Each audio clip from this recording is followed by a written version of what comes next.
തൃശൂർ പുത്തൻചിറയിൽ വിളവെടുക്കാറായ നെൽകൃഷി കരിഞ്ഞ അവസ്ഥയിൽ. പുത്തൻചിറ കറുങ്ങാമ്പാടം പാടശേഖരത്തിലെ നെൽകൃഷിയാണ് ഉപയോഗശൂന്യമായ അവസ്ഥയിലെത്തിയിരിക്കുന്നത്.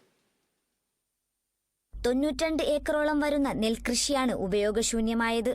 വിരിപ്പ്, മുണ്ടകൻ എന്നീ 2 വിത്തിനങ്ങളാണ് കൃഷിക്കായി ഉപയോഗിച്ചത്. ഇതോടൊപ്പം ഉമാവിത്തുകളും പൗർണമി വിത്തുകളും കൃഷിക്കായി ഉപയോഗിച്ചിരുന്നു. ഇതിൽ പൗർണമി വിത്തിലെ നെല്ലിന് യാതൊരു പ്രശ്നമില്ലെന്നും കർഷകർ പറയുന്നു. കൃഷി ഓഫീസറുടെ നിർദ്ദേശപ്രകാരമാണ് കീടനാശിനികൾ ഉപയോഗിച്ചതെങ്കിലും എന്തുകൊണ്ടാണ് നെല്ല് കേടായതെന്ന് ഇനിയും വ്യക്തമല്ല. വിരിപ്പ് കൃഷിയും ചെയ്യുന്നുണ്ട്, മുണ്ടകൻ കൃഷിയും ചെയ്യുന്നുള്ള പുത്തഞ്ചിറയിലും വ്യത്യസ്തമായി ഇതര പാടശേഖരങ്ങളും വ്യത്യസ്തമായി കൊണ്ട് ഇവിടെ മാത്രമാണ് ചുരുക്കത്തിൽ 2 പൂ കൃഷി ചെയ്യുന്നത്. ഈ 2 പൂ കൃഷി കഴിഞ്ഞാലും കുറേ സ്ഥലങ്ങളിൽ പച്ചക്കറി നമ്മൾ കൃഷി ചെയ്യുന്നുണ്ട്. പയർ ഉൾപ്പെടെയുള്ള പച്ചക്കറി കൃഷികളും ചെയ്യുന്നുണ്ട്. ഈ തവണ ഈ മുണ്ടകൻ കൃഷിക്ക് ഈ തവണ ചെയ്തിട്ടുള്ളത് പൊന്മണിയും അതുപോലെ തന്നെ ഉമയും വിത്തുകളാണ്. ഈ 2 വിത്തുകൾ നമുക്ക് KSDC ലഭിച്ചിട്ടുള്ളതാണ്. ഏതാണ്ട് 2800 കിലോ വിത്താണ് നമ്മൾ ഇതിനു വേണ്ടി ഇവിടെ ഈ പാടത്ത് ഇതിനുവേണ്ടി ഉപയോഗിച്ചിട്ടുള്ളത്. ഇതിൽ വിത്ത് തികയാതെ വന്നപ്പോൾ കുറച്ച് പേര് പൗർണമി വിത്തും ലോക്കലായിട്ട് വാങ്ങി ചെയ്ത പൗർണമി കൃഷി ചെയ്തിട്ടുണ്ട്.